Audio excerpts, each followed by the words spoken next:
जो नेक्स्ट आता है वो आता है टिंटेड ग्लास। टिंटेड ग्लास है बेसिक जो ग्लास है उसी के ऊपर कलर्स की लेयर्स होती हैं, कलर कोटिंग्स होती है। वो इसलिए की जाती है कि एक तो आपको बेटर लुक मिले, एक ग्लैमरस लुक अगर आपको लेना है तो आपको टिंटेड ग्लास में जाना होगा।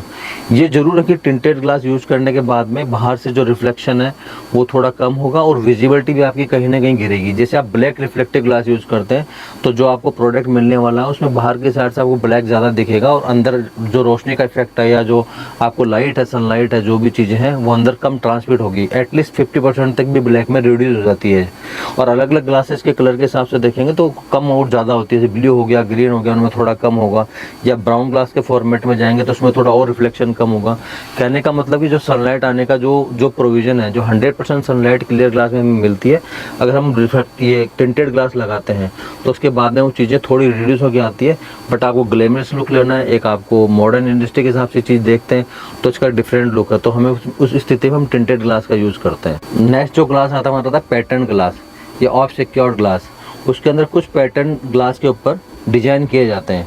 उसका रीज़न होता है कि जैसे हमें कई बार पार्टीशंस में ग्लास यूज़ करना है या हमें कहीं बाथरूम में ग्लास यूज़ करना है या ऐसी जगह यूज़ करना है जहाँ पे हमको विजिबिलिटी उसकी बिल्कुल जीरो करनी है, उसको ब्लाइंड करना है ग्लास को, तो वहाँ पर इस तरह के ग्लास यूज़ आते हैं। उसमें ग्लास में आप ग्लास नॉर्मली होगा आफ्टर ट्रीटमेंट के बाद में वो जैसे एनआर ग्लास, जैसे एनआर टाइप के प्रोसेस होते हैं उसके ऊपर, या बेसिकली जिसको बोला जाता है फ्रोस्टेड ग्लास होते हैं, इसको ग्लास को अंदर टाइप से कर दिया जाता है ताकि आपको आर पार ना दिखे उसके और प्राइवेसी मेंटेन कर सके। उस तरह की चीज़ों के लिए यूज़ करने के लिए वो एक हमारा जो ग्लास आता है वो आता है नेक्स्ट में फ्रोस्टेड ग्लास।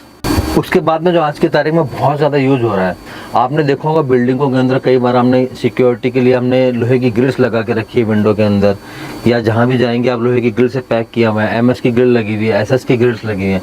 आजकल थोड़ा कस्टमर को ऐसा रहता है कि फैब्रिकेशन करने के बाद में हमें विजन पूरा बाहर की साइड में क्लियर चाहिए, हमें बाहर पूरा क्लियर दिखना चाहिए। कोई भी ऑब्स्टेकल्स होते हैं या मान लो कोई भी अवरोध और ग्लास के अंदर आता है उनको तो एक प्राइम फील नहीं करता कस्टमर। उसकी स्थिति में आज की तारीख में ग्लास, नया ग्लास इंट्रोड्यूस हो गया मार्केट में, उसको हम बोल रहे हैं लेमिनेटेड ग्लास। देखेंगे तो नया तो नहीं कह सकते, काफ़ी समय से आता है, लेकिन पहला इसका यूजेज डिफरेंट इंडस्ट्री के अंदर होता था जहाँ पे सिक्योरिटी पर्पस थे। आज की तारीख में वो इंडस्ट्रियाँ इसको यूज़ कर रही है, बट आज जनरल कैटेगरी में भी काफ़ी अच्छे इंट्रोड्यूस इसने बाजार में कर लिया है। तो ये होता है लेमिनेटेड ग्लास भी बोला जाता है इसको, और ये बेसिकली सिक्योरिटी ग्लास भी कहा जाता है देसी भाषा के अंदर। तो अब आप ये समझे कि होता क्या है। बेसिकली जो ग्लास हमारे होते हैं, फर्स्ट ओवर ग्लास को उसके बाद में हीट ट्रीटमेंट के बाद में उसको टफ किया जाता है। टफन होने के बाद में ग्लास की जो डेंसिटी है, जो मतलब डेंसिटी का कहने वाला जो इसका जो सहन करने की जो क्षमता है, जो चोट सहन करने की क्षमता है, या उसकी स्ट्रॉन्गनेस, यूँ कहें स्ट्रॉन्गनेस बहुत ज़्यादा बढ़ जाती है। तो हम जो मान लीजिए सपोज कीजिए हमने एक 5 mm का ग्लास लिया, उसको टफ किया, देन एक दूसरा 5 mm का ग्लास लिया, उसको टफ किया, और उसके बाद में एक PVBF शीट होती है बीच में, 2-3 तरह की इसमें अलग अलग क्वालिटी की शीट्स आती है। उनके ऊपर ग्लास को, उनकी थिकनेस देखेंगे तो अराउंड 1.5 mm या 1.52 mm अलग अलग थिकनेस की मार्केट्स में अवेलेबल है। उनके ऊपर दोनों साइड से ग्लास को पेस्ट किया जाता है। पेस्ट होने के बाद में जो एक सिंगल लेयर बन जाती है बीच में, बेसिकली प्लास्टिक की शीट होने के रीजन की वजह से क्या होता है, जब ग्लास को तोड़ा जाता है तो ग्लास उससे चिपका हुआ रहता है, ग्लास टूटता नहीं है। तो उसकी वजह से हमको एक सिक्योरिटी मिलती है। आप एक समझें कि जो बेसिकली ईंट की दीवार बनी है, पत्थर की दीवार बनी है, उसको तोड़ने में सपोज करें हमें आधा घंटा लगता है, तो आप लेमिनेटेड ग्लास अगर आप यूज़ करेंगे तो कोई भी आदमी इसको तोड़ने वाला है तो उसको काफ़ी देर तक ट्राई करना पड़ेगा। टूटता वो भी है, बट उसको काफ़ी देर तक ट्राई करना पड़ेगा। और ट्राई करने पे जब देखेंगे हथौड़ा मारा है, किसी भी चीज़ से पंच किया जाता है ग्लास को, तो ग्लास अपनी जगह से बिखर करके नीचे गिरता नहीं है किसी भी हालत में, और वो वहीं स्टिक रहता है। और एक बेसिकली आप देखा होगा, अगर इसका बेस्ट उदाहरण देखना चाहें ना, तो समझे कि कांच जो ग्लास अपना जो कार्स के अंदर लगा हुआ आता है या ट्रक्स में लगा हुआ आता है, जो फ्रंट एंड विंड स्क्रीन आती है पूरी, या साइड में जो ग्लास आता है, वो इसका सबसे सर्वश्रेष्ठ उदाहरण है जो हमारे जनरल कैटेगरी में काफ़ी यूज हो रहा है।